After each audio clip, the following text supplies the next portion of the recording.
Welcome back to Practical Knife Reviews. Today we have, well, a review that Lara is going to lead, and it's because it's Lara's knife. So this is a knife that we got from my grandparents' gift shop. They have souvenir knives there, and we got it for free. Lara liked the look of it, so it is her knife. Now Lara is going to lead the review. I'll do the measurements for her just because she's lazy, but she's going to tell you what she likes about it. She's going to tell you about all the aesthetics and all of that stuff. So Lara, why don't you take over now? Clearly I'm not as knowledgeable in knives as Henry is, but I like that it's pink and berry colored. It's pretty. It has a cool kind of design, almost like wood and maybe, I don't even know, maybe bone. Yeah, this is something that they would call jigged bone. I highly doubt that this is actual bone, but yeah, this pattern is called jigging, and they're going for a jigged bone look.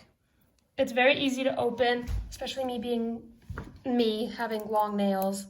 I struggle opening and closing knives sometimes, so this one is easy to open, closes nice and easy. So why don't you show it off a little bit more for the cameras? Show what off? Just open it up and, show the different views of it. So you can see it is a MAXAM, which is a fairly well-known, cheap souvenir knife company. Not the highest quality, but for people that don't particularly know knives, this will suffice. So, and honestly, I haven't even really used it other than, cutting off some of my cuticles and cutting some things downstairs, because I don't really use knives that much. But when I get scared, because I'm scared in the dark, I'll take this outside with me and I feel safe. Yep, so what do you think about the locking mechanism, for example, which is a back lock? You see right here, you push that to disengage the blade. Do you like having a lock like that on it? Yeah, that's nice because because I can lock and unlock it very easily, and it feels very secure. Mm-hmm. And do you like how does it fit in your hand? I usually don't hold it right, but I mean, it's fine. I usually just hold it like this because I'm doing something with my nails. Right, which that's an entirely acceptable grip. People use their fingers this is what you would do for detailed work anyway. Same thing with carving wood. You're often using your finger as a guide on the blade. Yeah, so let's take some measurements now, I guess. We'll do the weight first. I'm going to close this just because. Helps if I turn. I think I've missed the on button like 3 times in a row now. So we've got 98 grams, which is 3.5 ounces, which is actually a lot more than I would have guessed for it. It doesn't feel like that much, but evidently it is. The scale does not lie.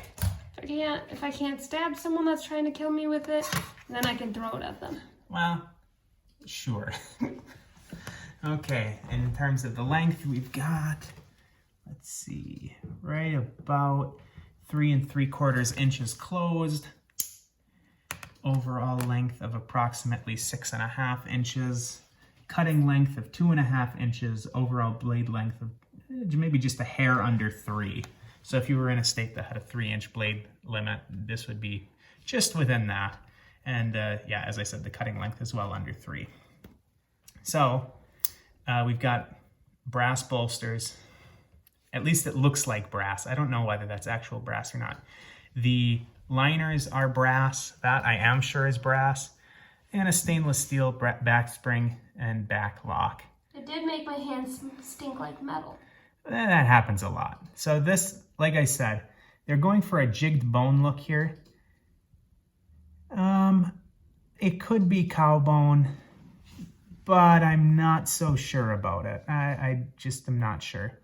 And we can see brass pins. Finish on this one is not very good. These ones are flush. These ones are all okay here. So, Lara, time for you to do some cutting. Don't give me that look. Here, we've got paper and we've got cardboard. Let's see how you do. Well, let's see how I use the knife that I don't really use often. Well, She never tries to cut paper to see if it's sharp, so she's just not really holding the paper, right? Don't cut yourself. Yeah, it's fine. Yeah, I have it sharp, but I just don't cut paper. yeah, this is I likely use scissors. this is likely like a 420, 440, probably a 420 J2 steel. So you can get it sharp, but it's not going to hold an edge very well. But for Lara, this is more than enough. It'll cut the paper. Maybe you want to do this because I am clumsy and I'm probably going to cut either Cut that away from your body. or one of these. Cut away from your body.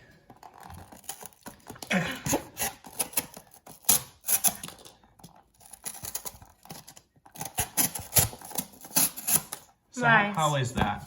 Actually not that hard, but I am prone to accidents, so maybe we'll leave it at just 2 cuts. Okay, well, I mean, that's perfectly fine. Next, we're going to take it outside, and you're going to do just a little bit of slicing on some wood, a little bit of feather sticking, and peeling an apple. All right.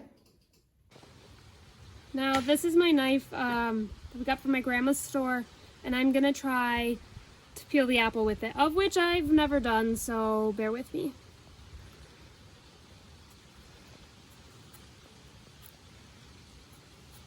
I mean, I'm pretty sure pretty much any knife would do fine peeling an apple. I'm not having much of a problem with it. I'm just not good at it. You'd be surprised, Lara. If knives are thick behind the edge, they actually don't peel the apple very well.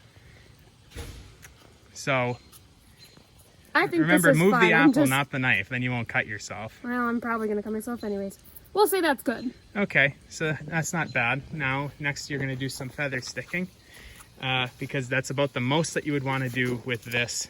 And again, I don't know how to do this cheap either. knife. Well, you've done it before, Lara. Yeah, not well.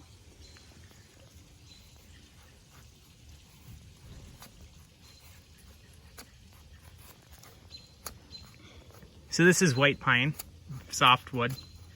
How's it going, Lara? I mean, how much effort are you putting into it? Not a lot. I don't do it well, obviously. Yeah, I mean, that's not bad. Again, this is not a knife that you'd want to be staking your life on. It's just a little tourist knife.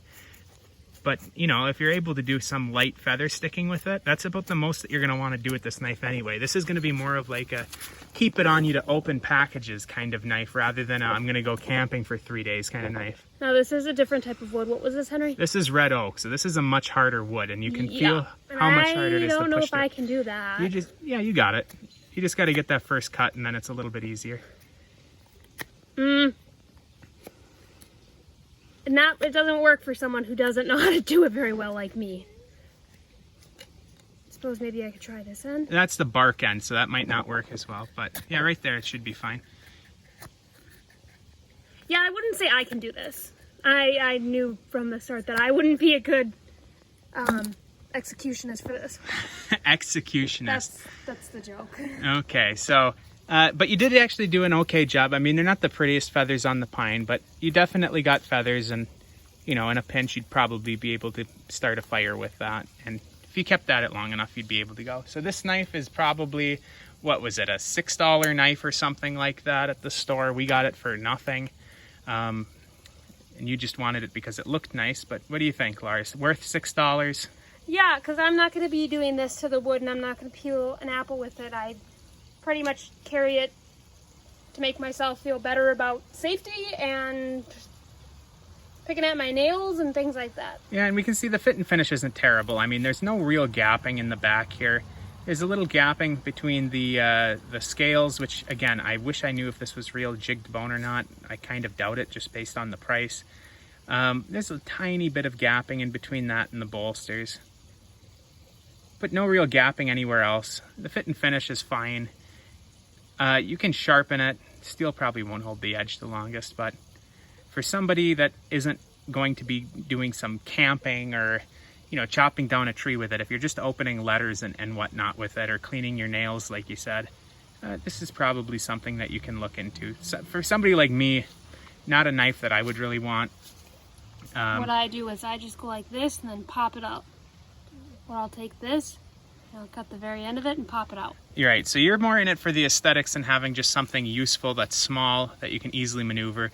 I'd really like to get you a small, like, Rough Ryder with a nice jigged bone handle on it, but until then, this will do, and we'll see about getting you something a little bit nicer with a nicer steel in the near future. So that's it for today.